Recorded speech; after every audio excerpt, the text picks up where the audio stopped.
అడుగో అతనే హంతకుడు. 3వ భాగం.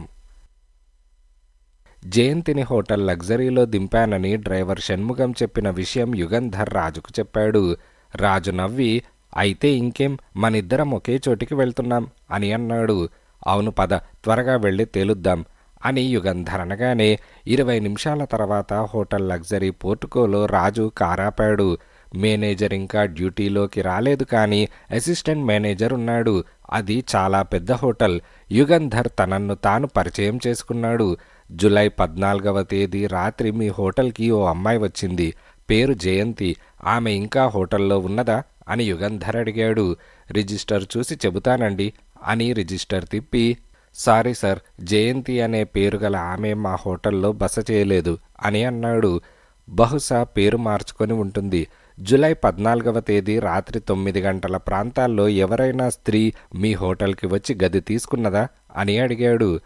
లేదు సార్ అని అసిస్టెంట్ మేనేజర్ అన్నాడు. దయచేసి సరిగ్గా విచారించి చెప్పండి. ఆమెను మీ హోటల్లో దింపినట్లు ఇక్కడికి ఆమెను తీసుకొచ్చిన టాక్సీ డ్రైవర్ చెప్పాడు అని యుగంధర్ అనగానే, జూలై 14వ తేదీ రాత్రి మా హోటల్కి ఎవరూ వచ్చినట్లు రిజిస్టర్లో లేదు.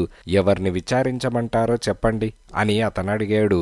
యుగంధర్ ఆలోచనలో పడ్డాడు. షణ్ముగం పొరబడ్డా? ఇంకో హోటల్కి బదులు ఈ హోటల్ పేరు చెప్పాడా అని యుగంధర్ అనుకున్నాడు. అదే రాత్రి 3 గంటల ప్రాంతాల్లో మీ హోటల్లో బస చేయడానికి ఒక పురుషుడు వచ్చి ఉండాలి. అతని విషయం ఏమైనా చెప్పగలరా అని రాజు అడిగాడు.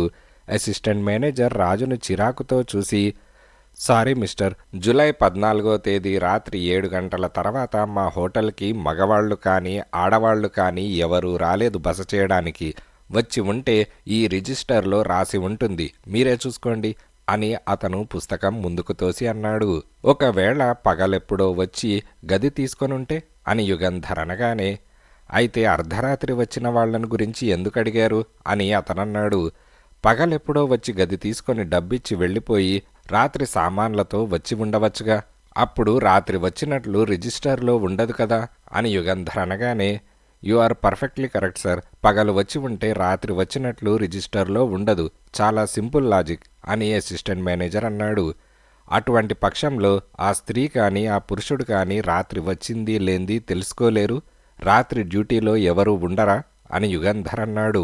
ఉంటారు సార్, గేట్ జవాన్, night duty clerk, 2 room boys ఉంటారు అని అనగానే, వాళ్ళని అడిగితే అని యుగంధర్ అన్నాడు. వాళ్ళని అడిగితే తెలియవచ్చు సార్ అని అతను అనగానే, అయితే వెంటనే పిలిపించండి, అడగాలి అని యుగంధర్ అన్నాడు. నైట్ డ్యూటీలో ఉన్నవాళ్లు పగలు డ్యూటీలో ఉండరు, పగలు డ్యూటీలో ఉన్నవాళ్లు నైట్ డ్యూటీలో ఉండరు. 5 నిమిషాలు ఉండమన్నా ఉండరు. అందరూ యూనియన్లో సభ్యులు అని అతను అనగానే, పోనీ నైట్ డ్యూటీ క్లర్క్ ఎక్కడుంటాడో చెప్పండి, ఆయన ఇంట్లో ఉంటే ఆయన ఇంటికే వెళ్ళి కనుక్కుంటాం అని యుగంధర్ అన్నాడు.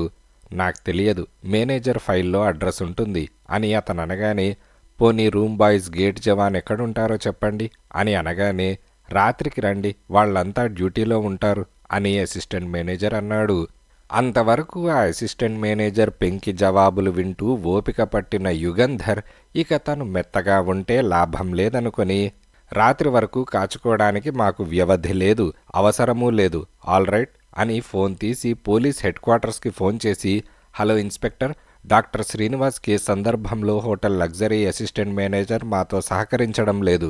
మీరు పోలీస్ బలగంతో వస్తే మంచిదనుకుంటాను అని అన్నాడు. వాట్ ఈస్ దిస్, పోలీసులెందుకు, వెయిట్ ప్లీజ్ సార్ అని అసిస్టెంట్ మేనేజర్ కంగారుగా అన్నాడు. ఇన్స్పెక్టర్ స్వరాజరావు వచ్చి మిమ్మల్ని హెడ్ క్వార్టర్స్కి తీసుకెళ్తే మీరు ఇంకొంచెం సరిగ్గా జవాబులు చెప్పి సహకరిస్తారని అని యుగంధర్ అనగానే, నో వద్దు ప్లీజ్, పోలీసులు వచ్చారంటే మేనేజర్ నా మీద ఎగురుతాడు. ఆ బాయ్స్ని పిలిపిస్తాను, నైట్ డ్యూటీ క్లర్క్ను కూడా పిలిపిస్తాను, ప్లీజ్ అని అతను మొరపెట్టుకున్నాడు. యుగంధర్ నవ్వి, ఇన్స్పెక్టర్ థ్యాంక్స్, అవసరం లేదు, మీ పేరు వినగానే అసిస్టెంట్ మేనేజర్కి ముచ్చెమటలు పోశాయి అని రిసీవర్ పెట్టేశాడు. 5 నిమిషాలు ఉండండి, వాళ్లను పిలిపిస్తాను. రూమ్ బాయ్స్ హోటల్ వాచ్మెన్ ఇక్కడే క్వార్టర్స్లో నిద్రపోతూ ఉంటారు. నైట్ డ్యూటీ క్లర్క్ ఇల్లు దగ్గరే, పిలిపిస్తాను, 10 నిమిషాల్లో వస్తాడు అని అసిస్టెంట్ మేనేజర్ హడావిడిగా గదిలో నుంచి బయటకు వెళ్తూ అన్నాడు. 5 నిమిషాలలో రూమ్ బాయ్స్ ఇద్దరూ యుగంధర్ ముందు హాజరయ్యారు. జూలై 14వ తేదీ రాత్రి 9 గంటలప్పుడు సామానుతో ఒక స్త్రీ వచ్చిందా? బహుశా గది అంతకు ముందే రిజర్వ్ చేసుకొని ఉండాలి. అని అసిస్టెంట్ మేనేజర్ అనగానే ఇద్దరు కుర్రాళ్ళు జ్ఞాపకం లేదు సార్ అని అన్నాడు. యుగంధర్ జయంతి ఫోటో తీసి వాళ్లకు చూపించి ఈమెను మీరెప్పుడైనా చూశారా అని అడిగాడు. నేను చూశాను సార్, తేదీ జ్ఞాపకం లేదు, కానీ ఓ రాత్రి ఈమె సామాన్తో వచ్చింది అని అనగానే ఎన్ని సామాన్లు తెచ్చింది అని యుగంధర్ అడిగాడు. 3 సార్, ఒక తోలు పెట్టే హోల్డల్ పేంబుట్ట అని అనగానే నువ్వు గదిలో పెట్టావా అని అనగానే అవును సార్, రూమ్ నెంబర్ 28 అని అన్నాడు. వెరీ గుడ్, ఆమె ఇక్కడ ఎన్నాళ్ళున్నది అని యుగంధర్ అనగానే మర్నాడు పొద్దున్నే వెళ్ళిపోయింది సార్ అని అతనన్నాడు. పొద్దున్నే అంటే ఎన్ని గంటలకు? టాక్సీలోనే వెళ్ళిందా అని యుగంధర్ అనగానే 6 గంటలకు సార్. అవును, టాక్సీలోనే వెళ్ళింది అని అతనన్నాడు.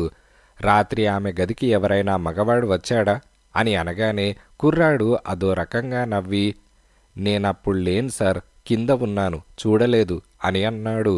వెళ్ళేటప్పుడు ఆమె కూడా ఎవరైనా మగవాడున్నాడా అని యుగంధర్ అనగానే లేడు సార్, ఆమె ఒక్కతే వెళ్ళింది అని అన్నాడు.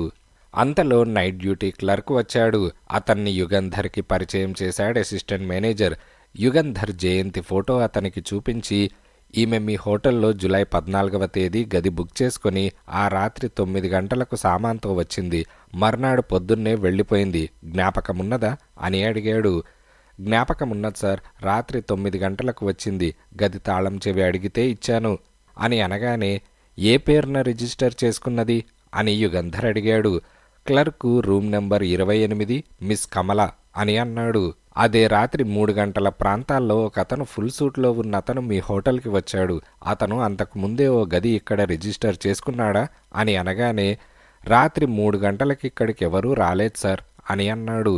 అతన్ని మీ హోటల్ ముందు దింపానని టాక్సీ డ్రైవర్ చెప్పాడు అని అనగానే సారీ సార్, మా హోటల్కి రాలేదు, అంత రాత్రి వేళ వచ్చి ఉంటే నాకు బాగా జ్ఞాపకం ఉంటుంది అని అన్నాడు. కమల అనే పేరున గది రిజర్వ్ చేసుకున్న అమ్మాయి తనే వచ్చి రిజర్వ్ చేసుకున్నదా లేక ఎవరినైనా పంపించిందా అని యుగంధర్ అసిస్టెంట్ మేనేజర్ని అడిగాడు.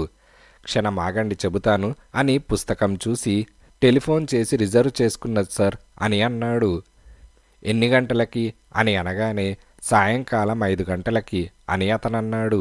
రూమ్ బాయ్స్కి కానీ నైట్ డ్యూటీ క్లర్క్కి కానీ కనిపించకుండా లోపలికి ఎవరైనా వెళ్లేందుకు వీలుంటుందా అని రాజు అడిగాడు.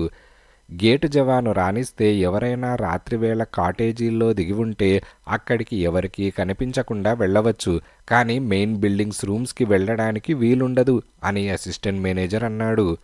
నైట్ వాచ్మెన్ ఏడి అని యుగంధర్ అనగానే బయట కూర్చున్నాడు, పిలుస్తాను అని నైట్ వాచ్మెన్ని కేకేశాడు అసిస్టెంట్ మేనేజర్. సెల్యూట్ చేసి నిలబడ్డాడు వాచ్మెన్. 10 రోజుల క్రితం రాత్రివేళ 3 గంటల ప్రాంతాల్లో ఫుల్ సూట్లో ఉన్న మనిషి ఈ హోటల్లోకి వచ్చాడా అని యుగంధర్ అడిగాడు. వాచ్మెన్ కళ్ళు మూసుకొని ఓ నిమిషం పాటు దీర్ఘంగా ఆలోచించి అవును సార్, ఎవరో అటువంటి మనిషి వచ్చినట్టే నాకు జ్ఞాపకం ఉన్నది అని అనగానే ఫుల్ సూట్లో ఉన్నాడు, బెల్ట్ హ్యాట్ పెట్టుకున్నాడు, టాక్సీలో దిగాడు అని రాజు చెప్పగానే అవును సార్, అటువంటి మనిషి వచ్చాడు అని అనగానే లోపలికి వెళ్ళాడా, ఏ గదిలో దిగాడో చెప్పాడా అని యుగంధర్ అనగానే నాకెందుకు చెబుతారు సార్, మనిషిని చూస్తే హోటల్లో బస చేసిన మనిషిలా ఉన్నాడు, గేట్ తెరిచాను, లోపలికి వెళ్ళిపోయాడు అని వాచ్మెన్ అన్నాడు. అయితే ఏదో ఒక కాటేజ్లోకి వెళ్ళి ఉంటాడు అని అసిస్టెంట్ మేనేజర్ అన్నాడు. ఏ కాటేజ్లోకి వెళ్ళింది తెలుసుకోగలరా అని యుగంధర్ ప్రశ్నించాడు. ఎలా తెలుస్తుంది సార్, తాళం చెవి అతని దగ్గరే ఉండి ఉంటుంది, ఎవరిని నిద్రలేపవలసిన అవసరం లేదు, తిన్నగా తన కాటేజ్లోకి వెళ్ళి ఉంటాడు అని అసిస్టెంట్ మేనేజర్ అన్నాడు. ఆ వేళ కాటేజ్లలో ఎవరెవరు బస చేశారో జాబితా చూపించండి అని రాజు అనగానే అసిస్టెంట్ మేనేజర్ రిజిస్టర్ రాజు ముందుకు తోసి చూడండి అని అన్నాడు. రాజు, అతని విషయం నువ్వు ఆరాతి, నేను జయంతి ఇక్కడి నుంచి ఎక్కడికి వెళ్ళిందో కనుక్కోవడానికి ప్రయత్నిస్తాను అని యుగంధర్ వెళ్ళిపోయాడు. పోలీస్ అధికారుల సహాయం లేనిదే అందరూ టాక్సీ డ్రైవర్లను అడిగి తెలుసుకోవడం చాలా కష్టం, సాధ్యమైన పని కాదు. అందుకని యుగంధర్ తిన్నగా పోలీస్ హెడ్ క్వార్టర్స్కు వెళ్ళి ఇన్స్పెక్టర్ స్వరాజ్యరావుని కలుసుకున్నాడు. జూలై 15వ తేదీ హోటల్ లగ్జరీ నుంచి జయంతి టాక్సీలో బయలుదేరింది.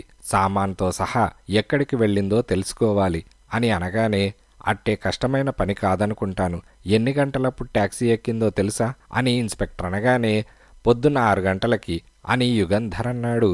అది తెలిస్తే ఇంకేం, డ్రైవర్ లాగ్ బుక్లో ఉంటుంది, ఎక్కడికి వెళ్ళింది, ఇన్స్ట్రక్షన్స్ ఇస్తాను అని ఇన్స్పెక్టర్ ఫోన్ తీసి ఇంకొక పోలీస్ ఉద్యోగితో మాట్లాడి అరగంటో గంటో 2 గంటలో పట్టొచ్చు అంతే అని స్వరాజ్యరావు అన్నాడు.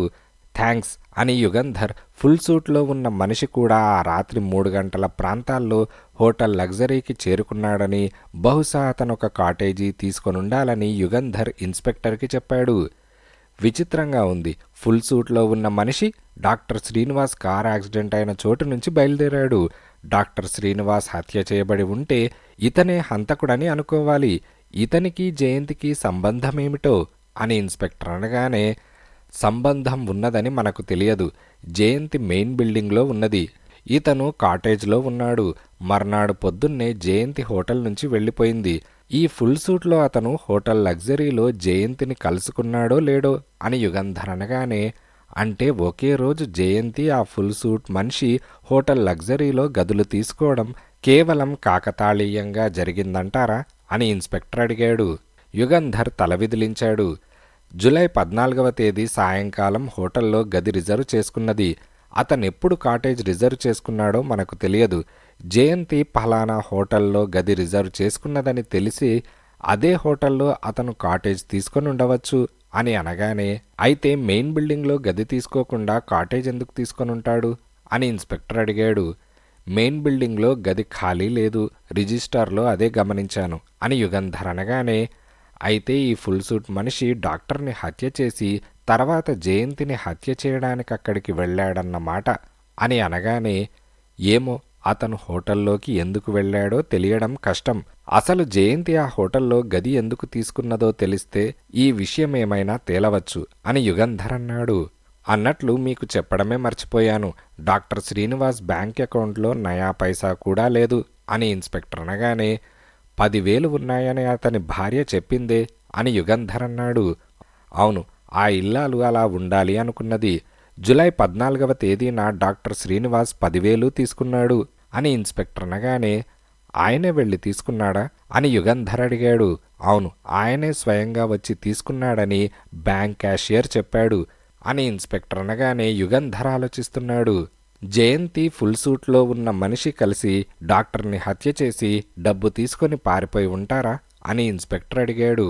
జయంతి తండ్రి సంపన్నుడు, అదీ కాక ఆమె కాలేజీలో చదువుకుంటున్న యువతి. 10,000 రూపాయల కోసం ఒక మనిషిని హత్య చేయడానికి కుట్ర పన్నుతున్నదని నాకు అనిపించడం లేదు. అసలు డాక్టర్ బ్యాంకు నుంచి 10,000 రూపాయలు ఎందుకు తీసుకున్నారు అని యుగంధర్ అన్నాడు. 10,000 రూపాయల కోసం డాక్టర్ని హత్య చేయడానికి జయంతి కుట్ర పన్ని ఉండకపోవచ్చు. డాక్టర్ మీద కసికొద్దీ అతన్ని హత్య చేయడానికి పూనుకొనుండాలి అని ఇన్స్పెక్టర్ అనగానే యుగంధర్ నవ్వుతూ, ఇప్పటి వరకు మనం సేకరించిన సాక్ష్యాలను బట్టి జయంతి డాక్టర్ని ప్రేమిస్తుందనే తేలింది కానీ ద్వేషిస్తుందని తెలియలేదే అని యుగంధర్ అన్నాడు. ఒకప్పుడు ప్రేమించింది నిజమే.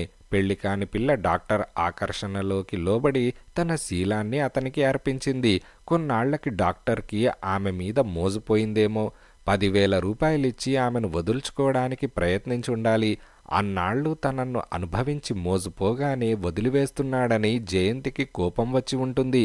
తను ఎంత బ్రతిమాలినా ఎంత ఏడ్చినా ప్రయోజనం ఉండదని తెలుసుండాలి. తన జీవితమలా నాశనం చేసినందుకు జయంతికి డాక్టర్ మీద ఉన్న ప్రేమ అంతా ద్వేషంగా మారడంలో ఆశ్చర్యం లేదు. సామాన్యంగా ప్రేమించిన వాళ్లే ఎక్కువగా ద్వేషిస్తారు ప్రేమ పోయిన తర్వాత అని ఇన్స్పెక్టర్ అనగానే, చెప్పండి అని యుగంధర్ చిరునవ్వుతో అన్నాడు. ఇన్స్పెక్టర్ సిగరెట్ వెలిగించాడు. ఫుల్ సూట్లో ఉన్న మనిషి జయంతి స్నేహితుడు. డాక్టర్తో ఆమెకు పరిచయం కాకముందు ఆమె ప్రియుడై ఉండవచ్చు. డాక్టర్ని 10,000 తీసుకురమ్మని చెప్పి ఉంటుంది. ఆమె డాక్టరు కలిసి అలందూర్ రోడ్లోకి వెళ్ళి ఉండాలి అని ఇన్స్పెక్టర్ అంటూ ఉండగానే యుగంధర్ నవ్వి, డాక్టర్ హత్య చేయబడిన సమయంలో జయంతి హోటల్ లగ్జరీలో ఉన్నది అని అన్నాడు. అయితే జయంతి డాక్టర్ని ఆలందూర్ రోడ్లో ఫలానా చోటికి వచ్చి అక్కడ కాచుకోమని చెప్పి ఉంటుంది. డాక్టర్ అక్కడ కాచుకొనుంటాడు. జయంతికి బదులు ఆ పాత ప్రియుడు ఫుల్ సూట్ మనిషి వెళ్ళి డాక్టర్ని చంపి యాక్సిడెంట్ జరిగినట్లు కార్ని పల్లంలోకి తోసేసి నిప్పంటించి 10,000 తీసుకుని హోటల్ లగ్జరీకి వెళ్ళి ఉండాలి అని ఇన్స్పెక్టర్ అనగానే, అయితే అతను హోటల్లో జయంతిని ఎందుకు కలుసుకోలేదు అని యుగంధర్ అడిగాడు. ఎవరికైనా అనుమానం కలిగి తనను వెంటాడి ఉన్న అనుమానం జయంతి మీదకు పోకుండా ఉండేందుకు హోటల్ లగ్జరీలో ఇద్దరూ కలుసుకోలేదు, ఎక్కడో కలుసుకొనుంటారు అని ఇన్స్పెక్టర్ అనగానే, డాక్టర్కి జయంతి మీద మోజుపోయి ఉంటే ఆమె అర్ధరాత్రి ఫలానా చోట తన కోసం కాచుకోమని చెబితే డాక్టర్ ఎందుకు వెళ్తాడు అని యుగంధర్ అన్నాడు. 10,000 రూపాయలు తీసుకొని తన దగ్గర ఉన్న ఉత్తరాలిస్తానని జయంతి చెప్పి ఉంటుంది. తమ బాంధవ్యం తెగదెంపులు చేసుకోవడానికి వెళ్ళి ఉంటాడు అని ఇన్స్పెక్టర్ అన్నాడు. తార్కికంగా ఆలోచిస్తే 1-2 లోపాలున్నాయి మీరు చెప్పిన దాంట్లో, అయినా మీరు చెప్పినట్లు కూడా జరిగి ఉండవచ్చు అని యుగంధర్ అంటూ ఉండగా సార్జెంట్ శివం గదిలోకి వచ్చి, sir, taxi number MSC 9999, driver పేరు అబ్రహం, జూలై 15వ తేదీ పొద్దున హోటల్ లగ్జరీ నుంచి 6 గంటలకు సెంట్రల్ రైల్వే స్టేషన్కి సవారీ వెళ్ళానని చెప్పాడు. ఒక స్త్రీని తీసుకెళ్లాడట అని అనగానే, థ్యాంక్స్ అని యుగంధర్ లేచాడు. రైల్వే స్టేషన్కి వెళ్తున్నారా యుగంధర్ అని ఇన్స్పెక్టర్ అడిగాడు. అవును, జూలై 14వ తేదీ బహుశా జయంతి రైలు తప్పి ఉండవచ్చు. మళ్ళీ సుబ్బరామయ్య ఇంటికి వెళ్లడం ఇష్టం లేక ఆమె హోటల్కి వెళ్ళి ఉండవచ్చు. అంతకన్నా ఏమీ లేదేమో అందులో రహస్యం అని యుగంధర్ అన్నాడు. ఇదిలా ఉండగా జూలై 14వ తేదీన కాటేజ్లో బస చేసిన వాళ్ల పేర్లన్నీ రాజు చదివాడు. 8 మంది దిగారు. 6 తిన్నగా హోటల్కి వచ్చి కాటేజ్లు తీసుకున్నారు. 2 మాత్రం ముందుగా రిజర్వ్ చేసుకున్నారు. ఒక మనిషి జూలై 14వ తేదీ మధ్యాహ్నం 3 గంటలకు కాటేజ్ రిజర్వ్ చేసుకున్నాడు. ఆ 2 కాటేజ్లకు సంబంధించిన రూమ్ బాయ్స్ని పిలిపించి రాజు వాళ్లను ప్రశ్నించాడు. అవును సార్, మీరు చెప్పినటువంటి మనిషి కాటేజీ 28లో బస చేశారు అని ఒక రూమ్ బాయ్ అనగానే, నీకెలా జ్ఞాపకం అని రాజు అడిగాడు. ఫుల్ సూట్లో ఉన్న మనిషి సాయంకాలం 6 గంటలకు వచ్చి కాటేజ్లో అరగంట సేపుండి వెళ్ళిపోయారు సార్. సామాన్లు లేవు. నేను అడిగాను, సాయంత్రం వస్తాయని చెప్పారు. మర్నాడు పొద్దున నేను డ్యూటీలోకి వచ్చేటప్పటికీ ఆయన కాటేజ్లో ఉన్నారు అని అనగానే, ఎప్పుడు ఖాళీ చేసి వెళ్ళాడు అని రాజు అడిగాడు. ఆ వేళ 12 గంటలకు వెళ్ళిపోయారు సార్ అని అనగానే, సామాన్లేమీ లేవా అని అనగానే, లేవు సార్ అని రూంబాయ్ అన్నాడు. టాక్సీలో వెళ్ళాడా అని అడగగానే, అవును సార్ అని రూంబాయ్ అన్నాడు. టాక్సీ నెంబర్ తెలుసా అని రాజు అనగానే, తెలియదు సార్, చిన్న టాక్సీ కాదు, పెద్ద టాక్సీ. మా హోటల్ గేటు దగ్గర ఎప్పుడూ 2 పెద్ద టాక్సీలుంటాయి. వాటికి ఇదే స్టాండ్. డ్రైవర్ తెలుసు అని అనగానే, ఉన్నాడేమో చూసి పిలుచుకురా అని రాజు అన్నాడు. కుర్రాడు పరిగెత్తుకు వెళ్ళి 10 నిమిషాల్లో తిరిగి వచ్చాడు డ్రైవర్తో. రాజు అతన్ని అడిగాడు, జ్ఞాపకమున్నది సార్, ఈ రోజుల్లో బేబీ టాక్సీలు వచ్చాక మాకంత గిరాకీ లేదు. ఎప్పుడైనా 5 ఒకసారి వెళ్తూ ఉంటే తప్ప మమ్మల్నెవరూ పిలవరు. అలాంటిది ఒక్కడే అయినా ఆయన పెద్ద టాక్సీ ఎక్కారు. అందుకే నాకు జ్ఞాపకమున్నది అని డ్రైవర్ అనగానే, వర్ణించి చెప్పు, అతనెలా ఉన్నాడు అని రాజు అనగానే, నేను మొహం సరిగ్గా చూడలేదు సార్. ఫుల్ సూట్లో ఉన్నాడు. బట్టలు కాస్త నలిగి ఉన్నాయి. బెల్ట్ హ్యాట్ పెట్టుకున్నాడు. అందుకే మొహం స్పష్టంగా చూడలేకపోయాను అని డ్రైవర్ అనగానే, ఎక్కడికి తీసుకెళ్ళావు అని రాజు అడిగాడు. సెంట్రల్ స్టేషన్లో దింపాను సార్. దాదాపు అప్పుడు 12:30 అయ్యింది సార్ అని అనగానే, థ్యాంక్స్ అని చెప్పి రాజు రూమ్ బాయ్కి డ్రైవర్కి చెరొక 2 రూపాయలు ఇచ్చి అక్కడి నుంచి బయలుదేరాడు. ఫుల్ సూట్లో ఉన్న మనిషి సూర్యప్రకాష్ అనే పేరున కాటేజ్ తీసుకున్నాడని రిజిస్టర్లో చూశాడు. అది అతను అసలు పేరో లేక మారు పేరో తెలియడం కష్టం. హోటల్ లగ్జరీలో కాటేజీ రోజుకి 30 రూపాయలు. అంత డబ్బు ఖర్చు చేసే మనిషి 3వ క్లాసులో ప్రయాణం చేయడు. ఫస్ట్ క్లాస్లో ప్రయాణం చేస్తే రైల్వే రికార్డులో పేరుంటుంది. సెంట్రల్ స్టేషన్ చేరుకోగానే రాజు రైళ్ల రాకపోకల టైం బోర్డు దగ్గరకు వెళ్ళి 12:15 తర్వాత బయలుదేరే రైళ్లేవో చూశాడు. బెంగళూరుకి passenger, Janata express, Arakkonam passenger, Guntakal passenger, ఈ రైళ్లన్నీ 2 గంటల లోపునే బయలుదేరుతున్నాయి. రాజు రిజర్వేషన్ గుమాస్తాని కలుసుకొని జూలై 15వ తేదీన సూర్యప్రకాష్ అనే అతను ఏ రైల్లో ఎక్కడికి వెళ్ళింది చెప్పమని అడిగాడు. అరగంట సేపు రికార్డులన్నీ వెతికి చివరికి, సార్, సూర్యప్రకాష్ అనే అతను మీరు చెప్పిన రైళ్లలో వెళ్ళలేదు అని అన్నాడు. పోనీ ఏ రైల్లో ఎక్కడికి వెళ్ళింది చెప్పగలరా అని అడిగాడు. జూలై 15వ తేదీ రాత్రి బొంబాయి మెయిల్లో సూర్యప్రకాష్ అనే పేరున ఫస్ట్ క్లాస్ రిజర్వేషన్ ఉన్నది బొంబాయికి అని గుమాస్తా అనగానే గుమాస్తాకి థ్యాంక్స్ చెప్పి రాజు ఎంక్వైరీస్లో నుంచి బయటకు వస్తూ ఉండగా యుగంధర్ ఎదురయ్యాడు. రాజు తన దర్యాప్తు ఫలితం యుగంధర్తో చెప్పిన తర్వాత ఇద్దరూ కలిసి మళ్లీ ఎంక్వైరీస్లోకి వెళ్లారు. కుమారి జయంతి అనే ఆమె జూలై 15వ తేదీ ఏ రైల్లో ఏ ఊరికి వెళ్ళిందో చెప్పగలరా అని యుగంధర్ అడిగాడు. రిజర్వ్ చేసుకుంటే చెప్పగలం అని గుమాస్తా పుస్తకం తీసి, you are lucky, Kumari Jayanthi July 15వ తేదీ బెంగళూరు ఎక్స్ప్రెస్లో బెంగళూరుకి వెళ్ళింది, ఫస్ట్ క్లాస్లో ప్రయాణం చేసింది అని అన్నాడు. ఆమె ఒక్కతే వెళ్ళిందా, ఆమె కూడా ఇంకెవరైనా ఉన్నారా అని యుగంధర్ అనగానే ఈ పుస్తకంలో ఉన్న పేర్లివి, అది 4 బర్తుల కంపార్ట్మెంట్, మహావీర్ అనే ఆయన, సుందర్ అనే ఆయన, డాక్టర్ శ్రీనివాస్ అనే ఆయన, కుమారి జయంతి అని అనగానే ఎవరు, డాక్టర్ శ్రీనివాస అని యుగంధర్ అడిగాడు. అవును, డాక్టర్ శ్రీనివాస్ పేరున రిజర్వేషన్ ఉన్నది అని అనగానే ఆయన ప్రయాణం చేసి ఉండడానికి వీల్లేదు, జూలై 14వ తేదీ రాత్రి డాక్టర్ శ్రీనివాస్ మరణించాడు అని యుగంధర్ అనగానే అలాగా, అయితే క్యాన్సల్ చేసుంటారు, ప్లాట్ఫామ్ టీసీని అడగండి, వివరాలు తెలుస్తాయి అని గుమాస్తా అన్నాడు. యుగంధర్ రాజు ఆ వేళ డ్యూటీలో ఉన్న ప్లాట్ఫామ్ టీసీని కలుసుకొని అడిగారు. అవును, నాకు బాగా జ్ఞాపకమున్నది, కుమారి జయంతి అనే ఆమె వచ్చి డాక్టర్ శ్రీనివాస్ ఆ వేళ ప్రయాణం చేయడం లేదని బెర్త్ క్యాన్సల్ చేయమని చెప్పి టికెట్ ఇచ్చేసింది అని అన్నాడు. అంటే కుమారి జయంతి ప్రయాణం చేసిందా అని యుగంధర్ అడిగాడు. ఎస్ అని అతనన్నాడు. ఇదిలా ఉండగా ఈ సూర్యప్రకాష్ అనే అతనికి జయంతికి ఏదో సంబంధం ఉండి ఉండాలి. డాక్టర్ శ్రీనివాస్ జయంతి కలిసి జూలై 15వ తేదీ ఎక్స్ప్రెస్లో బెంగళూరు వెళ్లడానికి బెర్తులు రిజర్వ్ చేసుకున్నారు.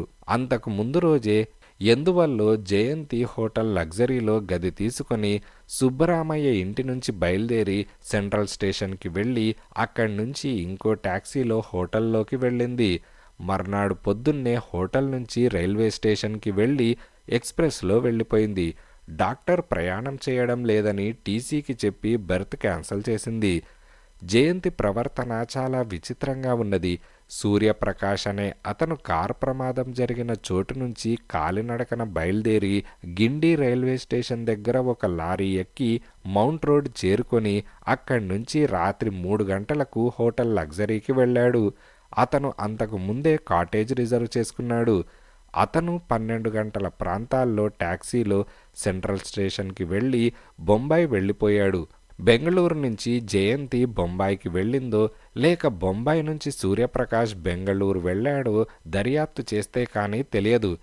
జయంతి ప్రవర్తన బట్టి, ఆ సూర్యప్రకాష్ ప్రవర్తన బట్టి డాక్టర్ని హత్య చేసి ఇద్దరూ ఈ ఊరు నుంచి పారిపోయారేమోననిపిస్తోంది. హత్యకు కారణం వాళ్లను పట్టుకుంటే కానీ తేలదనే అనుకోవచ్చు. రాజు, నేను బెంగళూరు వెళ్తున్నాను జయంతి విషయం ఆరా తీయడానికి. 3 జోకర్స్ రెస్టారెంట్లో ఉంటాను. సూర్యప్రకాష్ విషయం తెలిస్తే ట్రంక్ కాల్ చెయ్యి. నువ్వు బొంబాయి వెళ్ళి హోటల్ హ్యాపీ డేస్లో దిగు. నీతో అవసరం కలిగితే నేను ట్రంక్ కాల్ చేస్తాను అని యుగంధర్ అన్నాడు. రాజుని విమానాశ్రయంలో దింపి యుగంధర్ కారులో బెంగళూరు వెళ్ళాడు. 3 గంటలకల్లా బెంగళూరు చేరుకున్నాడు. బెంగళూరు కంటోన్మెంట్ రైల్వే స్టేషన్లో విచారించడమా, లేక తిన్నగా హోటల్కి వెళ్ళిపోవడమా, లేక వెళ్ళి పోలీస్ అధికారుల సహాయంతో హోటళ్లన్నీ గాలించడమా, లేక జయంతి బెంగళూరు నుంచి ఇంకో ఊరికి వెళ్ళిందేమో అని యుగంధర్ ఆలోచించాడు. కంటోన్మెంట్లో ఆగి స్టేషన్లోకి వెళ్ళి టికెట్ ఎగ్జామినర్ని అడిగాడు. నో సార్, నో, మీరు చెప్పినటువంటి ఆమె ఈ స్టేషన్లో దిగలేదు. అలా ఒంటరిగా వచ్చి ఉంటే నాకు జ్ఞాపకం ఉంటుంది అని అతనన్నాడు. యుగంధర్ నవ్వుకున్నాడు. టికెట్ ఎగ్జామినర్ 25 ఏళ్లవాడు. బెంగళూరు సిటీ రైల్వే స్టేషన్కి వెళ్ళి అక్కడ అడిగి చూశాడు. జ్ఞాపకం లేదన్నారు. బెంగళూరు టికెట్ కొనుక్కొని ఉంటే ఇక్కడే దిగి ఉంటుంది అని ఓ ఉద్యోగి చాలా తార్కికంగా అన్నాడు. బెంగళూరుకి టికెట్ కొనుక్కొని ఉంటే బెంగళూరు దాటి వెళ్ళడానికి వీల్లేదు. అయినా ఈ రైలు ఇక ముందుకు వెళ్ళదు. నా సమస్య అది కాదు, ఈ ఊళ్ళోనే దిగిందా లేక వెనక ఏ స్టేషన్లోనైనా దిగిందా అని యుగంధర్ అనగానే అది ఎలా తెలుస్తుంది సార్ అని ఆ ఉద్యోగి ఊరుకున్నాడు. టాక్సీ డ్రైవర్ని, సైకిల్ రిక్షా వాళ్ళని, జట్కా వాళ్ళని అడిగి చూశాడు. జ్ఞాపకం లేదన్నారు. త్రీ జోకర్స్ హోటల్కి వెళ్ళి గది తీసుకొని తర్వాత బెంగుళూరు పోలీస్ కమిషనర్ ఆఫీస్కి వెళ్ళాడు యుగంధర్. తను వచ్చిన పని చెప్పగానే, మిస్టర్ యుగంధర్, మీరు వెళ్ళి వాకబు చేయనవసరం లేదు, మా ఆఫీసర్ల చేత నేనే వాకబు చేయిస్తాను అని కమిషనర్ అన్నాడు. థ్యాంక్ యూ, రేపు వచ్చి కలుసుకుంటాను అని యుగంధర్ హోటల్ చేరుకున్నాడు. పోలీసులు దర్యాప్తు చేసి చెబుతారు. తను అంతవరకు చేయగలిగిందేమీ లేదు. పత్రికలు చదువుతూ గదిలోనే కూర్చున్నాడు. రాత్రి 8:30కు గదిలో ఫోన్ మోగింది. ఎస్, యుగంధర్ స్పీకింగ్ అని అనగానే, detective inspector Shivanna speaking sir, మీకు ఫోన్ చేసి చీఫ్ విషయాలు చెప్పమన్నారు. జయంతి అనే యువతి జూలై 15వ తేదీ సాయంకాలం ఈ ఊళ్ళో హోటల్ ప్యాలెస్లో దిగింది. సరిగ్గా 2 రోజులుండి వెళ్ళిపోయింది. నేనే స్వయంగా విచారించి ఈ విషయాలు తెలుసుకున్నాను అని ఇన్స్పెక్టర్ అనగానే, థ్యాంక్స్ ఇన్స్పెక్టర్. ఇక్కడి నుంచి ఏ ఊరు వెళ్ళిందో తెలిసిందా? లేదు, విచారిస్తే తెలియవచ్చు సార్ అని అనగానే, ఆమె ఒక్కతే వచ్చిందా, కూడా ఎవరైనా ఉన్నారా అని యుగంధర్ అడిగాడు. ఒక్కతే వచ్చి డబల్ రూమ్ తీసుకుందట. సాయంకాలానికి తన భర్త వస్తాడని చెప్పిందట అని ఇన్స్పెక్టర్ అనగానే, సాయంకాలం ఆమె భర్త వచ్చాడా అని యుగంధర్ అడిగాడు. వచ్చాడు సార్, సూర్యప్రకాష్ అని హోటల్ పుస్తకంలో రాశాడు అని ఇన్స్పెక్టర్ అనగానే, ఎస్, మీరెక్కడి నుంచి ఫోన్ చేస్తున్నారు అని యుగంధర్ అన్నాడు. హోటల్ ప్యాలెస్ నుంచే సార్ అని అనగానే, నేనక్కడికి వస్తున్నాను, మీరు ఉంటారా అని యుగంధర్ అడిగాడు. ఉంటాను సార్ అని అనగానే యుగంధర్ వెంటనే కారులో బయలుదేరాడు. ఇదిలా ఉండగా బొంబాయి లాంటి మహానగరంలో ఒక మనిషి కోసం వెతకడం ఎంత కష్టమో రాజుకు తెలుసు. అయినా ఫస్ట్ క్లాస్లో దాదాపు 2 రోజుల పాటు ప్రయాణం చేసిన మనిషి రైల్వే స్టేషన్లో దిగగానే మాయమవడం కష్టం. తోటి ప్రయాణీకులుంటారు, వాళ్ల నుంచైనా కొంత తెలుస్తుందనే ధైర్యంతోనే రాజు బొంబాయి శాంతాక్రజ్ విమానాశ్రయంలో దిగాడు. సూర్యప్రకాష్తో పాటు అదే కంపార్ట్మెంట్లో ప్రయాణం చేసిన 4 పేర్లు కూడా రాజు రాసుకున్నాడు. వాళ్లలో 2 బొంబాయి నగర వాస్తవ్యులు. రాజు హోటల్కి వెళ్ళగానే ఫోన్ డైరెక్టరీ తిప్పి చూశాడు. హీరాలాల్ మదన్లాల్ అనే పేరు కోసం వెతికాడు. దొరికింది. ఆ నెంబర్కి ఫోన్ చేసి, హీరాలాల్ గారున్నారా అని అడిగాడు. ఎస్, హూ ఈజ్ స్పీకింగ్ అని అనగానే, నా పేరు రాజు, నేను మద్రాసు నుంచి వచ్చాను. మీరు 10 రోజుల క్రితం మద్రాసు నుంచి వచ్చారు కదూ అని అనగానే, ఎస్ అని అతనన్నాడు. మీతో పాటు మద్రాసు నుంచి అదే రైలు పెట్టెలో సూర్యప్రకాష్ అనే ఆయన ప్రయాణం చేశారు.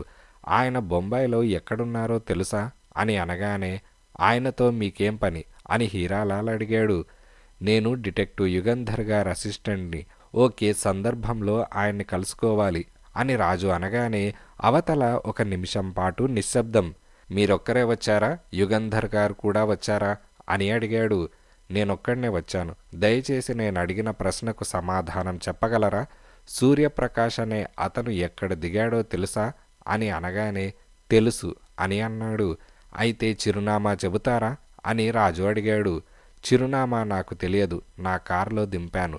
నా డ్రైవర్కి ఇల్లు తెలుసు అని అతను అనగానే, ఇల్లా హోటలా అని రాజు అడిగాడు. ఇల్లే అని అన్నాడు. అయితే దయచేసి మీ డ్రైవర్ని అడిగి అడ్రస్ చెబుతారా అని అడిగాడు. అడ్రస్ డ్రైవర్కి కూడా తెలియదు. డ్రైవర్ని మీ దగ్గరకు పంపిస్తాను, ఇల్లు చూపిస్తాడు. మీరెక్కడున్నారో చెప్పండి అని అనగానే, చాలా థ్యాంక్స్, నేను హోటల్ హ్యాపీడేస్లో ఉన్నాను, గది నెంబర్ 79, నా పేరు రాజు అని అనగానే, 15 నిమిషాల్లో మా డ్రైవర్ వస్తాడు అని హీరాలాల్ అన్నాడు. రాజు కాచుకున్నాడు. తలుపు తట్టిన చప్పుడు కాగానే తెరిచాడు. నేను హీరాలాల్ గారి డ్రైవర్ని, చంద్ బాషా అని అనగానే, నేనే రాజుని. అయ్యగారితో రైలు నుంచి దిగిన సూర్యప్రకాష్ అనే ఆయన్ని ఎక్కడ దింపావో గుర్తు చెప్పగలవా అని అనగానే, బైకుల్లా ప్రాంతంలో, వీధి పేరు ఇంటి నెంబర్ తెలియదు, రండి తీసుకెళ్తాను అని డ్రైవర్ అన్నాడు. వస్తున్నాను అని రాజు అతనితో బయలుదేరాడు. డ్రైవర్ కారెక్కమని రాజుతో చెప్పగానే రాజు ఆశ్చర్యపోయాడు. వెంటనే అర్జెంటు పని మీద ఎక్కడికో వెళ్ళాలట, మిమ్మల్ని అక్కడ దింపి అయ్యగారు రమ్మన్నారు అని డ్రైవర్ చెప్పగానే రాజు కారెక్కాడు. బైకుల్లాలో ఓ వీధిలోకి తీసుకెళ్ళి, ఇదే ఇల్లు సార్, లోపలికి వెళ్ళి అడగండి అని డ్రైవర్ అన్నాడు. రాజు కార్ దిగి డ్రైవర్కి థ్యాంక్స్ చెప్పి తలుపు తట్టాడు. లావుగా ఎర్రగా ఉన్న ఓ మనిషి వచ్చి తలుపు తీశాడు. సూర్యప్రకాష్ అనే ఆయన ఉన్నారా అని రాజు అడిగాడు. ఉన్నారు రండి అని లోపలికి తీసుకెళ్ళి ఓ గదిలో కూర్చోపెట్టి ఇప్పుడే వస్తారు, స్నానం చేస్తున్నారు అని ఆ మనిషి చెప్పాడు. రాజు సోఫాలో కూర్చున్నాడు. 2 నిమిషాల తర్వాత ఇద్దరు గదిలోకి వచ్చారు. ఒకతను షేక్ హ్యాండ్ ఇస్తున్నట్టు చేయి చాపి ముందుకు వచ్చాడు. రాజు చెయ్యి అందించగానే రాజు చేతిని గట్టిగా పట్టుకొని ముందుకు లాగాడు. వెంటనే రెండో మనిషి రాజుని వెనక నుంచి ఛాతీ మీద చేతులు బిగించి పట్టుకొని ఆవ్ అని కేక వేశాడు. వెంటనే ఇంకో మనిషి వచ్చి రాజు చేతులు కాళ్ళు కట్టేశాడు. తర్వాత రాజు జేబులు వెతికి పిస్తాల్, తాళం చెవులు, కాగితాలు తీసుకున్నాడు. తనన్నెందుకు వీళ్లలా బంధించారో రాజుకు అర్థం కాలేదు. డాక్టర్ని హత్య చేసిన సూర్యప్రకాష్కి ఇంతమంది ఎందుకు సహాయం చేస్తున్నారో అంతకన్నా అర్థం కాలేదు. డాక్టర్ శ్రీనివాస్ హత్యతో ఇంతమందికి సంబంధం ఉన్నదా? ఫుల్ సూట్లో ఉన్న మనిషి గదిలోకి వచ్చి కుర్చీలో తాళ్లతో కట్టబడి ఉన్న రాజును పరీక్షగా చూసి నా విషయం నీకెలా తెలిసింది అని అడిగాడు. రాజు నవ్వి నాకే కాదు, మద్రాస్ పోలీసులకి, డిటెక్టివ్ యుగంధర్ గారికి, ఈ ఊరి పోలీసులకు కూడా తెలుసు. నన్ను ఇలా బంధించినంత మాత్రాన తప్పించుకోగలననుకోకు అని రాజు ధీమాగా అన్నాడు. నేను తప్పించుకోగలనో లేదో తర్వాత చూద్దాం, ముందు నీ విషయం ఆలోచిద్దాం. నా ఉనికి నీకెలా తెలిసింది అని అడిగాడు. అంత కష్టమేం కాదు, ఫస్ట్ క్లాస్లో నీ పేరుతో బెర్త్ రిజర్వ్ చేయించుకొని ప్రయాణం చేస్తే ఎందుకు తెలియదు అని రాజు అనగానే ఆ విషయం కాదు, అసలు నా మీద మీకు అనుమానం ఎందుకు కలిగింది అని సూర్యప్రకాష్ అనగానే డాక్టర్ని హత్య చేసిన చోటు నుంచి కాలినడకన వెళ్తున్నప్పుడు ఒకతను నిన్ను చూశాడు. గిండి స్టేషన్ వద్ద నువ్వాపిన లారీ డ్రైవర్ చెప్పాడు. హోటల్ లగ్జరీలో నీ విషయం తెలిసింది అని అనగానే వాట్ ఈస్ దిస్, హత్య, డాక్టర్ శ్రీనివాస, ఎవరతను అని సూర్యప్రకాష్ అనగానే రాజు నవ్వి తెలియనట్లు నటించినంత మాత్రాన ఎవరు నమ్ముతారు అని రాజు అన్నాడు. సూర్యప్రకాష్ రాజుని తీక్షణంగా కళ్ళలోకి చూసి మిస్టర్ రాజు, మీరు నిజమే చెబుతున్నారా? నిజంగా డాక్టర్ శ్రీనివాస్ హత్య గురించి దర్యాప్తు చేస్తూ నన్ను వెతుక్కుంటూ వచ్చారా అని సూర్యప్రకాష్ అడగ్గానే రాజు తల ఊపాడు. డాక్టర్ శ్రీనివాస్ ఎవరో నాకు తెలియదు. నేను గిండి రైల్వే స్టేషన్ వద్ద నిల్చోలేదు. నేను హోటల్ లగ్జరీకి వెళ్ళలేదు. హత్య ఎప్పుడు జరిగిందన్నారు అని అడిగాడు. జూలై 14వ తేదీ రాత్రి అని రాజు అనగానే వెరీ గుడ్. జూలై 14వ తేదీ సాయంకాలం నేను తిరుచునాపల్లికి చేరుకున్నాను. ఆ రాత్రంతా తిరుచునాపల్లిలో ఉండి మర్నాడు పొద్దున 10 గంటలకు విమానంలో బయలుదేరి మద్రాస్ వచ్చి మధ్యాహ్నం ఎక్స్ప్రెస్లో బొంబాయికి బయలుదేరాను. కనుక మీరు చెప్పిన డాక్టర్ని నేను హత్య చేసి ఉండడం అసంభవం అని సూర్యప్రకాష్ అనగానే అది నిజమైతే నిరూపించండి అని రాజు అన్నాడు. నిరూపిస్తాను, అంతటితో మీరిక నా విషయం మర్చిపోతారా అని సూర్యప్రకాష్ అనగానే రాజు నవ్వి మీరు నిజంగా నిర్దోషులైతే ఎందుకిలా గూండామల్లే దౌర్జన్యం ప్రదర్శించారు అని అడిగాడు. సూర్యప్రకాష్ విసుగ్గా రాజును చూసి ఆ విషయమే మర్చిపోమన్నాను అని అంటూ ఉండగా లావుగా పొట్టిగా ఎర్రగా ఉన్న మనిషి గదిలోకి వచ్చి ఏమిటి సూర్యప్రకాష్, వీళ్లకెలా తెలిసిందట అని అడిగాడు. హీరా, ఏదో హత్య కేసు దర్యాప్తు చేస్తూ తప్పు సూచనలను అనుసరించి నన్ను వెతుక్కుంటూ మద్రాసు నుంచి తనొచ్చాడు అని సూర్యప్రకాష్ అన్నాడు. అతను హీరాలాలని నా ఇంటికి పంపించిన మనిషి అతనేనని రాజు గ్రహించాడు. సూర్యప్రకాష్కి నిజంగా ఈ హత్యతో సంబంధం లేదా? అతను చెప్పినట్లు తప్పు సూచనలను అనుసరించి తను ఈ సూర్యప్రకాష్ కోసం వచ్చాడా? సూర్యప్రకాష్, హీరాలాల్ వీళ్లకు డాక్టర్ శ్రీనివాస్ హత్యతో సంబంధం లేకపోయినా ఏవో అక్రమమైన పనులు చేస్తున్నారు. అందుకే తనను చూసి అంత భయపడి బంధించారు. అవును, తప్పుతోవన పడి వచ్చి ఉండాలి. సూర్యప్రకాష్ అనే పేరు అదే రోజు ఇంకో మనిషి ఆ రైల్లో ప్రయాణం చేయడం మన దురదృష్టం, ఇతని దురదృష్టం అని హీరాలాల్ అన్నాడు. ఇప్పుడితన్నేం చేద్దాం అని సూర్యప్రకాష్ అడిగాడు. ఏం చేస్తాం, వదిలేస్తే పోలీసులకు చెబుతాడు. పోలీసులు మన విషయాలు దర్యాప్తు చేస్తే అంతా బయటపడిపోతుంది. లక్షలకు లక్షల రూపాయలకు సంబంధించిన వ్యాపారమాయ మనది. వీణ్ణెలా పోనిస్తాం అని అనగానే పోనివ్వకేం చేస్తాం, ఇక్కడ ఎంతకాలం బంధించి ఉంచుతాం అని సూర్యప్రకాష్ అన్నాడు. బంధించి ఉంచడం దేనికి? దారాకి గులాబ్కి చెప్పామంటే 5 నిమిషాల్లో మనిషిని మాయం చేస్తారు అని హీరాలాల్ అన్నాడు. అటువంటి పని వద్దు, హత్యలు చేయడం నాకిష్టం లేదు అని సూర్యప్రకాష్ అనగానే నాకు ఇష్టం లేదు, తప్పనిసరి అయినప్పుడు ఏం చేస్తాం అని హీరాలాల్ అన్నాడు. అందరం జైలుకు వెళ్తాం అని సూర్యప్రకాష్ అనగానే పోలీసులకు మన విషయం చెప్పనని ఇతను వాగ్దానం ఇస్తాడేమో అని సూర్యప్రకాష్ అనగానే ఇతని వాగ్దానం నమ్మడమెలా? ఇక్కడ్నుంచి తిన్నగా పోలీస్ కమిషనర్ ఆఫీస్కి వెళ్తే ఏం చేయగలం? ఈ యుగంధర్కి అతని అసిస్టెంట్కి పోలీసులతో చాలా స్నేహం, తప్పదు, వీణ్ణి ఫైసల్ చేయవలసిందే అని హీరాలాల్ అనగానే సూర్యప్రకాష్కి ఇష్టం లేకపోయినా ఏం చేయలేక మౌనంగా ఉండిపోయాడు. హీరాలాల్ డ్రైవర్ని పిలిచి అతనికి ఏదో చెప్పాడు. డ్రైవర్ వెళ్ళిపోయాడు. సూర్యప్రకాష్, హీరాలాల్ అక్కడే రాజు ఎదురుగా కూర్చున్నారు. రాజు వాళ్లనే పరీక్షగా చూస్తున్నాడు. సూర్యప్రకాష్ని దబాయిస్తే దడిస్తే మనిషి కాని హీరాలాల్ సులభంగా బెదిరే మనిషి కాడు. రాజు చేతులు కదిపి చూశాడు. చాలా గట్టిగా కుర్చీకి బిగించారు. ఊడ తీసుకోవడం సులభం కాదు. ఎవరో గూండాలను పిలవమని చెప్పి ఉండాలి హీరాలాల్. వాళ్ళు రాగానే తనన్ను వాళ్లకు ఒప్పజెప్పి వీళ్ళు వెళ్ళిపోతారు. పాతికకో పరకకో హత్యలు చేసే గూండాలుంటారు ఈ ఊళ్ళో. గూండాల చేతిలో చిక్కిన తర్వాత వాళ్ల నుంచి తప్పించుకోవడానికి అవకాశం ఉండదేమో. అంతలో ఇద్దరు గదిలోకి వచ్చారు. బిగుతుగా ఉన్న పైజామాలు షర్టు వేసుకున్నారు. రాజును పరీక్షగా చూశారు. హీరాలాల్కి సలాం చేశారు. వీణ్ణి ఫైసల్ చేయండి అని చెప్పి హీరాలాల్ సూర్యప్రకాష్తో వెళ్ళిపోయాడు. వెంటనే ఇద్దరు గూండాలు రాజు దగ్గరకు వచ్చారు. ఒకడు కత్తి తీశాడు. రాజును పరీక్షగా చూశాడు. ఎక్కడ పొడుద్దామా అన్నట్టు. అంతలో హీరాలాల్ మళ్లీ గదిలోకి వచ్చి ఇక్కడ కాదు, ఎక్కడికైనా తీసుకెళ్ళండి అని చెప్పి వెళ్ళిపోయాడు. వాళ్ళు తలలూపారు. ఒకడు వెళ్ళి నిమిషం తర్వాత ఒక పెద్ద గోనె సంచి తీసుకువచ్చి రాజును తలమీద పిడికిలితో కొట్టాడు. రాజు కళ్ళు చీకట్లు కమ్మాయి. తల తిరుగుతోంది. తనన్ను కుర్చీ నుంచి విడదీసి గోనెలో పడేస్తారని మాత్రం తెలుసు. అంతే, స్పృహ పోయింది. ఇదిలా ఉండగా యుగంధర్ హోటల్ ప్యాలెస్ ముందు కారాపి దిగి లోపలికి వెళ్ళగానే తెల్లని ప్యాంటు తెల్లని షర్టు వేసుకున్న ఆజానుబాహుడు యుగంధర్ దగ్గరకు వెళ్ళి, నేనే inspector Shivanna, glad to meet you sir అని అన్నాడు. యుగంధర్ షేక్ హ్యాండ్ ఇచ్చి, ఇక్కడ్నుంచి జయంతి ఆమె భర్త ఏ ఊరు వెళ్లారో తెలిసిందా అని అడిగాడు. ఇన్స్పెక్టర్ తల విదిలించి, లేదు, జూలై 18వ తేదీ పొద్దున గది ఖాళీ చేసి వెళ్ళిపోయారట అని అనగానే, టాక్సీలోనే వెళ్ళి ఉండాలిగా అని యుగంధర్ అన్నాడు. కనుక్కుంటాను. టాక్సీలో వెళ్ళి ఉంటే ఎక్కడికి వెళ్ళింది తెలుసుకోవడం కష్టం కాదనుకుంటాను అని ఇన్స్పెక్టర్ అన్నాడు.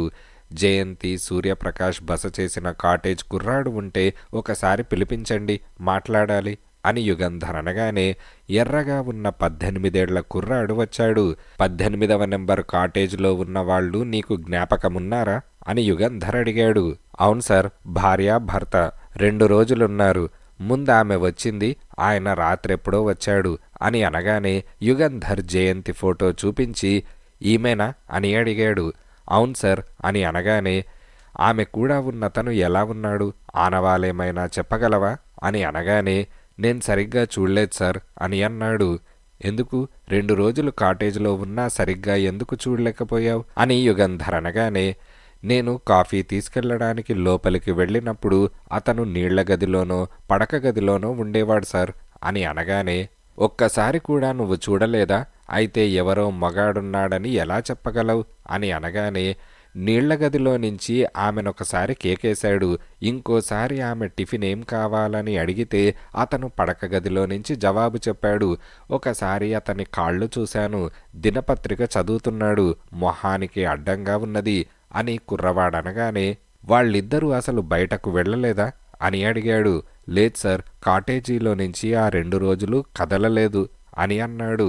కాటేజీ ఖాళీ చేసేటప్పుడు నువ్వు అతన్ని చూడలేదా అని అనగానే, లేదు సార్, టికెట్ కొనడానికి అతను తెల్లారే ఇంకా బాగా వెలుగు రాకముందే రైల్వే స్టేషన్కు వెళ్ళాడని ఆమె చెప్పింది.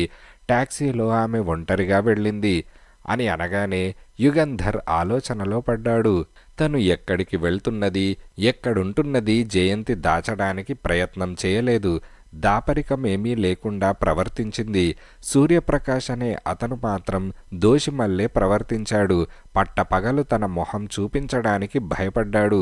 ఇద్దరూ కలిసి బెంగళూరు వచ్చి 2 రోజులుండి హోటల్లో నుంచి బయటకు కదలకపోవడం ఆశ్చర్యంగా ఉన్నది. నేను టాక్సీ డ్రైవర్ని పట్టుకొని వాళ్ళు ఎక్కడికి వెళ్ళింది తెలుసుకోవడానికి ప్రయత్నిస్తాను అని ఇన్స్పెక్టర్ శివన్న అన్నాడు. థ్యాంక్స్, దయచేసి ఆ సహాయం చేసి పెట్టండి, నేను హోటల్లోనే ఉంటాను అని యుగంధర్ తను బస చేసిన హోటల్లోకి వెళ్ళాడు. బొంబాయి రైలెక్కిన సూర్యప్రకాష్ బొంబాయికి వెళ్ళలేదన్నమాట. మధ్యలో ఎక్కడో దిగి బెంగళూరు వెళ్ళాడు. రాజు అనవసరంగా బొంబాయిలో అతని కోసం వెతుకుతూ ఉంటాడు. యుగంధర్ ఫోన్ తీసి personal call express, Bombay hotel happy days, mister Raju అని చెప్పి రిసీవర్ పెట్టేశాడు. ఇదిలా ఉండగా ఎంతసేపు స్పృహ లేకుండా ఉన్నాడో రాజుకు తెలియదు.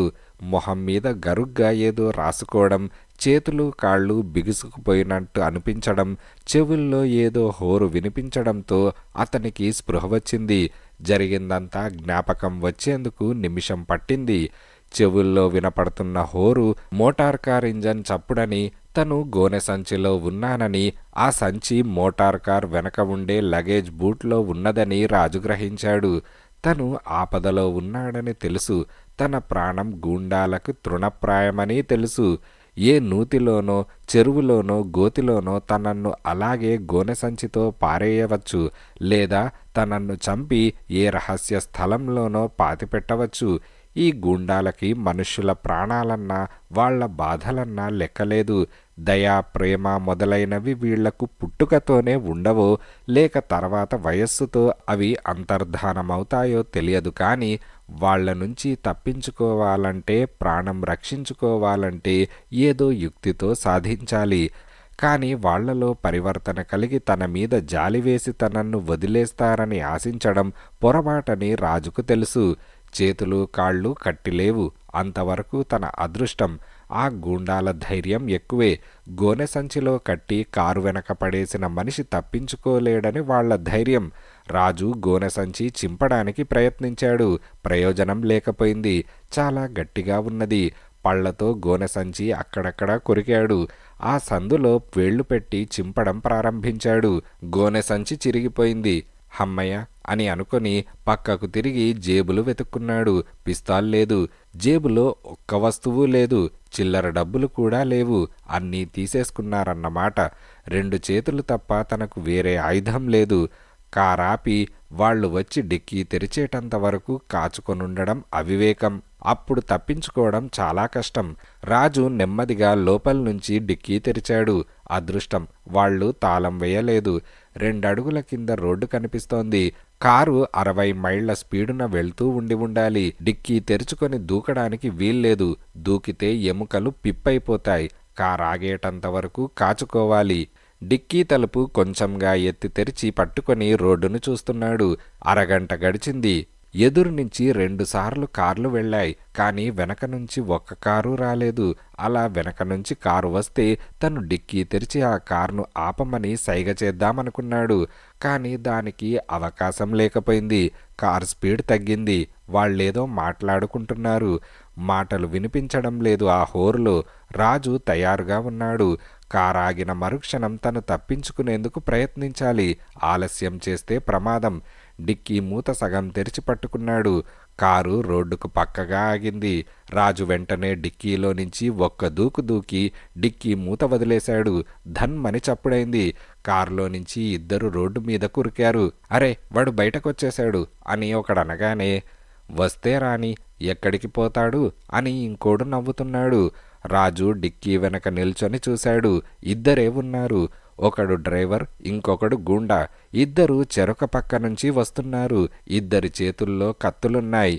దరిదాపుల్లో చెట్లెక్కడా లేవు. ఒకవైపున అగాధం, రెండో వైపు ఇసుక. సముద్రపు ఘోష దూరంగా వినపడుతోంది. కనుచూపు మేరలో ఎక్కడా మానవ మాతృడు కనిపించలేదు. గూండా 6 అడుగుల 4 అంగుళాల పొడుగున్నాడు. 200 పౌండ్ల పైన బరువుంటాడు. అతని వయస్సు ఊహించడం కష్టం. డ్రైవర్ 5 అడుగుల 6 అంగుళాల పొడుగే ఉన్నా కండలు తిరిగిన ఒళ్ళు. ఎక్కడికి పారిపోతాడు, కత్తి విసరనా అని గూండా ఈలవేశాడు. ఇంకో క్షణమే వ్యవధి ఉంది. తనేం చేయదలుచుకున్నా ఇప్పుడే చేయాలి. కానీ ఏం చేయాలి? చేతిలో ఏ ఆయుధమూ లేదు. వాళ్ల చేతుల్లో కత్తులున్నాయి. ఎలా?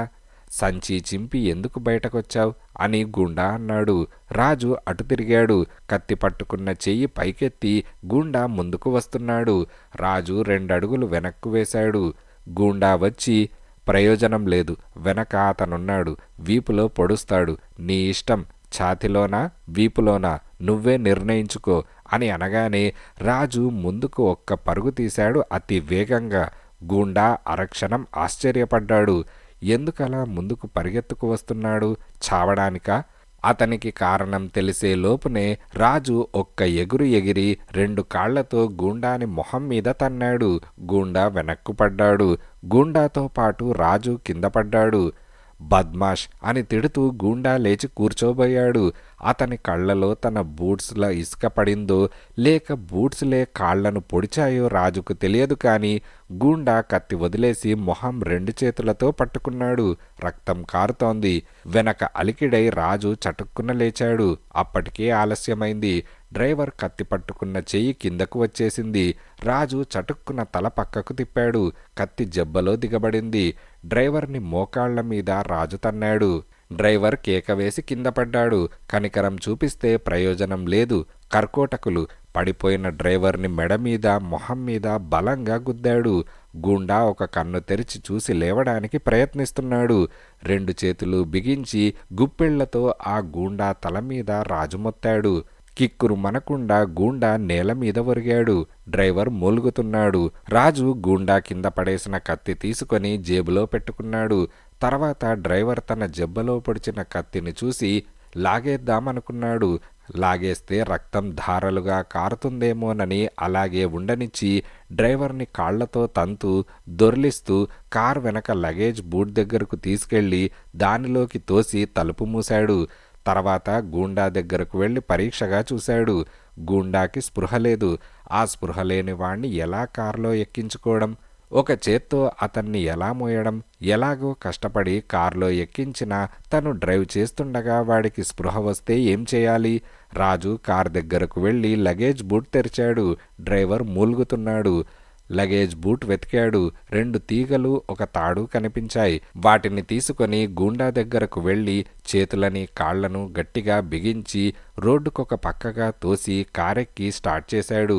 అరగంట తర్వాత బొంబాయి నగర పోలీస్ హెడ్ క్వార్టర్స్ భవనం ముందు రాజు కారాపి లోపలికి వెళ్ళాడు.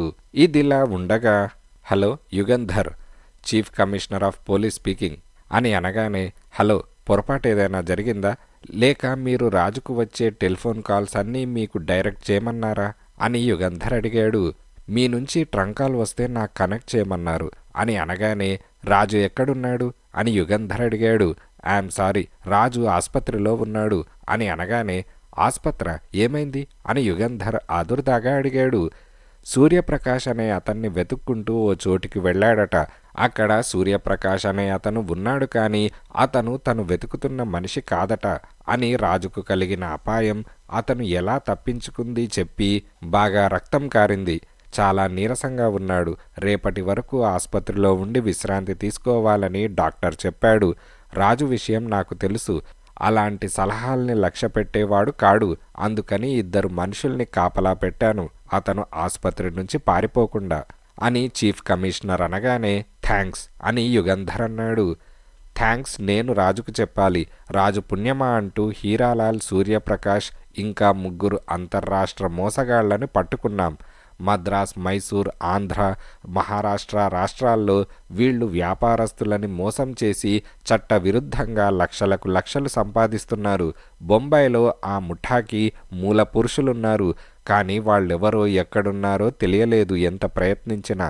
ఇప్పుడు రాజు మూలంగా ఆ ముఠాలో అందరినీ పట్టుకున్నాం. రాజు బందీగా తీసుకొచ్చిన డ్రైవర్ అన్ని వివరాలు చెప్పేశాడు అని అనగానే, ఓ గాడ్, రాజు కలుసుకోగానే తిన్నగా బెంగుళూరు రమ్మనండి. నేనిక్కడ ఉండకపోతే పోలీస్ హెడ్ క్వార్టర్స్కి వెళ్ళి కనుక్కోమని చెప్పండి అని యుగంధర్ ఫోన్ పెట్టేశాడు. యుగంధర్ నవ్వుకున్నాడు. నేర పరిశోధనలో కూడా అదృష్టం దురదృష్టం ఉంటుంది. డాక్టర్ని హత్య చేసిన సూర్యప్రకాష్ కోసం రాజు వెతుక్కుంటూ వెళ్తే మోసగాడైన ఇంకో సూర్యప్రకాష్ దొరకడమేమిటి? బొంబాయిలో ఉన్న సూర్యప్రకాష్ మద్రాస్ నుంచి బయలుదేరిన రోజే డాక్టర్ని హత్య చేసిన సూర్యప్రకాష్ కూడా సెంట్రల్ స్టేషన్కు వెళ్లడం బొంబాయిలో ఉన్న సూర్యప్రకాష్ దురదృష్టం కాకపోతే ఏమిటి? అంతలో ఫోన్ మోగింది. హలో సార్, ఇన్స్పెక్టర్ శివన్న అని అనగానే, ఎస్ యుగంధర్ స్పీకింగ్ అని అనగానే, జయంతి ఇక్కడి నుంచి మైసూరు వెళ్ళినట్టు తెలుస్తోంది సార్ అని అన్నాడు. అలాగా, అందుకు నిదర్శనం అని యుగంధర్ అడిగాడు. ఆమె రైల్వే స్టేషన్కు వెళ్ళినట్టు టాక్సీ డ్రైవర్ చెప్పాడు. ఆ టైంలో మైసూరుకి తప్ప ఇంకెక్కడికి రైలు లేదు అని అనగానే, రిజర్వ్ చేసుకోలేదా అని యుగంధర్ అడిగాడు. లేదు అని అతను అనగానే, జయంతి కూడా ఉన్న సూర్యప్రకాష్ అనే అతన్ని గురించి ఏమైనా తెలిసిందా అని యుగంధర్ అడిగాడు. లేదు సార్, రైల్వే స్టేషన్లో జయంతి సామాన్లు దింపిన పోర్టర్ జయంతి కూడా ఎవరూ లేరని చెప్పాడు. ఒక టీసీకి జయంతి జ్ఞాపకమున్నది. అతను కూడా జయంతితో మగవాడెవరూ లేడని చెప్పాడు అని అనగానే, జయంతి సామాన్లు ఏ రైల్లో ఎక్కించింది ఆ పోర్టర్ చెప్పలేదా అని అడిగాడు. లేదు, ప్లాట్ఫామ్ మీద సామాన్లు పెట్టిన తర్వాత పోర్టర్కి డబ్బిచ్చి వెళ్ళిపోమన్నదట అని ఇన్స్పెక్టర్ అనగానే, థ్యాంక్స్, నేను ఓ ఉత్తరం రాసి ఇక్కడ మేనేజర్కి ఇస్తున్నాను. నా అసిస్టెంట్ రాజు వస్తాడు, అతన్ని ఆ ఉత్తరం తీసుకోమని చెప్పండి అని అనగానే, మీరు వెళ్ళిపోతున్నారా అని ఇన్స్పెక్టర్ అడిగాడు. అవును, మైసూర్కి వెళ్ళి జయంతి జాడలు తెలుస్తాయేమో చూడాలి అని యుగంధర్ అన్నాడు. రాజుకు పెద్ద ఉత్తరం రాసి దాన్ని హోటల్ మేనేజర్కి ఇచ్చి యుగంధర్ కారులో మైసూరుకు బయలుదేరాడు. జయంతి తను ఎక్కడికి వెళ్తున్నది దాచడానికి అంతవరకు ప్రయత్నించలేదు. కానీ బెంగుళూరు నుంచి మాత్రం ఎక్కడికి వెళ్ళినది ఎవరికీ తెలియకుండా ఉండడానికి తాపత్రయపడింది. ఎందుకు? ఆ సూర్యప్రకాష్ జయంతితో కూడా బెంగుళూరు వచ్చాడు. ఆమెతో హోటల్లో 2 రోజులున్నాడు. ఆమె కంటే హోటల్ నుంచి ముందు బయలుదేరాడు. ఎందుకు? సూర్యప్రకాష్కి జయంతికి ఏమిటి సంబంధం? డాక్టర్ని హత్య చేసి 10,000 తీసుకుని ఇద్దరూ పరారీ అవడానికి పన్నాగం పన్నారని సాక్ష్యాన్ని బట్టి తెలుస్తోంది. కానీ జయంతి తత్వాన్ని బట్టి ఆలోచిస్తే 10,000 రూపాయల కోసం హత్య కుట్రలో పాల్గొంటుందా? డాక్టర్ని హత్య చేయడానికి డబ్బు కాక జయంతికి మరేదో కారణం ఉండి ఉండవచ్చు. సూర్యప్రకాష్కి డబ్బు కారణం కావచ్చు, లేదా జయంతి మీద మోజు కారణం కావచ్చు. ఇలా ఆలోచిస్తూ యుగంధర్ కారు 60 మైళ్ళ స్పీడున డ్రైవ్ చేస్తున్నాడు. సాయంకాలం 5 గంటలకల్లా మైసూరు చేరాడు. తిన్నగా మైసూరు రైల్వే స్టేషన్కు వెళ్ళి వాకబు చేశాడు. ఎవరూ చూడలేదన్నారు. 2 టాక్సీలున్నాయి బయట. యుగంధర్ ఆ డ్రైవర్లను అడిగాడు. దాదాపు వారం రోజుల క్రితమా సార్, ఎలా జ్ఞాపకముంటుంది అని డ్రైవర్ అనగానే యుగంధర్ జయంతి ఫోటో చూపించాడు. డ్రైవర్ పెదవులు విరిచాడు. ఇంకో టాక్సీ ఉంది, అతను సవారీకి వెళ్ళాడు, కాసేపట్లో రావచ్చు, అతనికి తెలిసేమో అడగండి అని అక్కడున్న డ్రైవర్లు చెప్పారు. యుగంధర్ కాచుకున్నాడు. అరగంట తర్వాత టాక్సీ వచ్చింది. యుగంధర్ అతనికి జయంతి ఫోటో చూపించడిగాడు. వారం రోజుల క్రితం ఒక ఆమెను బృందావన్లో ఒక హోటల్కి తీసుకెళ్లాను సార్. ఆమె మొహం సరిగ్గా జ్ఞాపకం లేదు. ఈమె అవునో కాదో నిశ్చయంగా చెప్పలేను అని అనగానే, ఆమెతో కూడా ఎవరైనా మగవాడున్నాడా అని యుగంధర్ అడిగాడు. ఇక్కడ టాక్సీ ఎక్కలేదు సార్, తోవలో ఒక చోట టాక్సీ ఆపమన్నది. ఓ షాప్లో నుంచి ఒక అతను వచ్చి టాక్సీ ఎక్కాడు. ఇద్దరిని బృందావన్ హోటల్లో దింపాను అని అనగానే, అతని ఆనవాలు చెప్పగలవా అని యుగంధర్ అడిగాడు. ఫుల్ సూట్లో ఉన్నాడు సార్, ఊదరంగు సూట్ అని అనగానే, థ్యాంక్స్ అని చెప్పి యుగంధర్ కారెక్కి హోటల్ బృందావన్కి బయలుదేరాడు. మైసూరు నుంచి బృందావన్ పావుగంటలో చేరుకున్నాడు. హోటల్ ముందు కారాపి రిసెప్షన్ గుమాస్తా దగ్గరకు వెళ్ళి, జయంతి అనే ఆమె మీ హోటల్లో ఉన్నదా అని అడిగాడు. గుమాస్తా లేదని తల తిప్పాడు. సూర్యప్రకాష్ అనే అతను అని అనగానే, ఆ పేరుగల మనిషి లేడు అని గుమాస్తా అన్నాడు. వాళ్ళు మీ హోటల్కి వచ్చి వారం రోజులై ఉండాలి. బహుశా వెళ్ళిపోయి ఉంటారు ఈ పాటికి. దయచేసి మీ రిజిస్టర్ చూపిస్తారా అని యుగంధర్ అనగానే, మీరెవరు అని గుమాస్తా అడిగాడు. యుగంధర్ తన పేరు చెప్పాడు. గుమాస్తా వెంటనే కుర్చీలో నుంచి లేచి నమస్కారం పెట్టి, యుగంధర్ గారా, మిమ్మల్ని గురించి ఎన్నో కథలు విన్నాను అంటూ రిజిస్టర్ యుగంధర్కిచ్చాడు. జూలై 19వ తేదీన హోటల్కి ఎవరెవరు వచ్చింది చూశాడు. మిస్టర్ అండ్ మిస్సెస్ ధనరాజ్, వాళ్ళింకా హోటల్లోనే ఉన్నారు. యుగంధర్ జయంతి ఫోటో గుమాస్తాకి చూపించి, ఈమె ఈ మిసెస్ ధన్రాజ్ ఒకళ్ళేనా అని అడిగాడు. గుమాస్తా ఆ ఫోటోని పరీక్షగా చూశాడు. చెప్పలేను సార్, మిసెస్ ధనరాజ్ని నేను చాలాసార్లు చూశాను, ఇద్దరికీ పోలిక ఉన్నట్టు ఉన్నది అని అనగానే, థ్యాంక్స్, నేను వాళ్ళ గదికి వెళ్ళాలి, ఎక్కడున్నారు అని అడిగాడు. మేడ మీద సార్, నేను రానా అని అనగానే, అవసరం లేదు అని యుగంధర్ మేడ మీదకు వెళ్ళాడు. రూమ్ నెంబర్ 4 కుడివైపున ఉన్నది. ఆ గది తలుపు వరకు అడుగులో అడుగు వేసుకుంటూ వెళ్ళి చెవి తలుపు సందుకు ఆనించి లోపల నుంచి మాటలేమైనా వినపడతాయేమోనని నిమిషం పాటు కాచుకొని చివరకు తలుపు మునివేళ్లతో తట్టాడు. క్షణమాగండి అన్న మాటలు వినిపించాయి. స్త్రీ కంఠస్వరం. సరిగ్గా 1/2 నిమిషం తర్వాత తలుపు ఒక రెక్క మాత్రం తెరిచి, ఎవరు కావాలి అని ఓ స్త్రీ అడిగింది. మిస్సెస్ ధనరాజ్ మీరేనా? ధనరాజ్ గారున్నారా అని అడిగాడు.